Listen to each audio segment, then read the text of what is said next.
Mega city અમદાવાદમાં તંત્રના સત્તાધીશોનું બુદ્ધિનું પ્રદર્શન ફરી એકવાર સામે આવ્યું.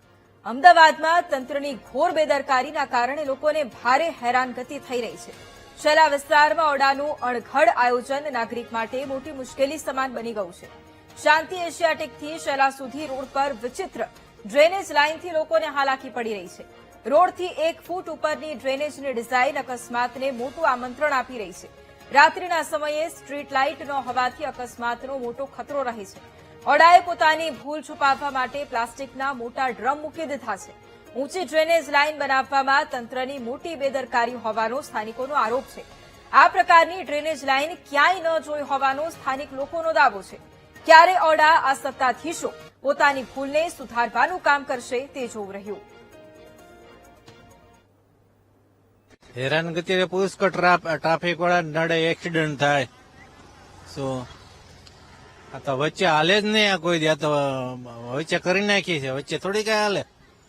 બીજે ક્યાંય જોઈએ આવા પ્રકારની ક્યાંય મેં જોઈએ જ નથી. વચ્ચે થોડા કઈ હોય. આ પ્રશ્નનું સોલ્યુશન તંત્રને જેટલો બને એટલો જલ્દીથી જલ્દી લાવવો પડે, કારણ કે આ જે એના જે સ્થાનિક નાગરિકો છે ને એના જીવ સાથે ચેડાની વાત છે. કેવી કે જેમ કે આ રોડ ઉપર કોઈ સ્ટ્રીટ લાઇટો છે નહીં, તો અવારનવાર રાતે અહીંયા આગળ એક્સિડન્ટોના કેસ બને છે, કારણ કે રોડથી ઉપર 1.5-2 ફૂટની જે ડ્રેનેજ છે તો એના કારણે એક્સિડન્ટના ભય રહે છે. કોઈ બાઇકવાળા છે, કોઈ એક્ટિવાવાળા છે, ખાસ કરીને જે અહીંયા સ્થાનિક લેડીઝો સિટીથી આ બાજુ જે પસાર થતા હોય ત્યારે એક્સિડન્ટોના કેસ અવારનવાર બને છે. અમદાવાદમાં તંત્રની બેદરકારી હવે નાગરિકોના જીવ લઈ રહી છે.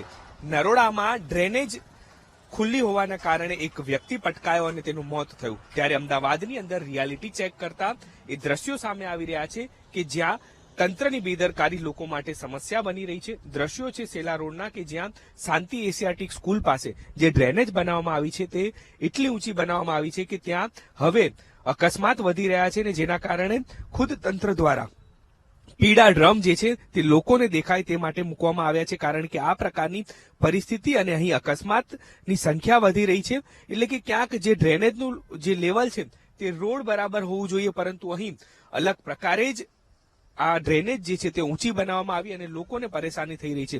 એટલે કે ક્યાંક અમદાવાદ શહેરની અંદર ક્યાંક ડ્રેનેજ ખુલ્લી જોવા મળી રહી છે, તો ક્યાંક ડ્રેનેજ ઊંચી હોવાને કારણે નાગરિકોને પરેશાની થઈ રહી છે. ત્યારે પરેશાની અને તંત્રની બેદરકારી ક્યારે દૂર થશે તે જોવું રહ્યું. કેમેરામેન નરેશ સોલંકી સાથે દીપક સોલંકી, વીટીવી ન્યૂઝ, અમદાવાદ.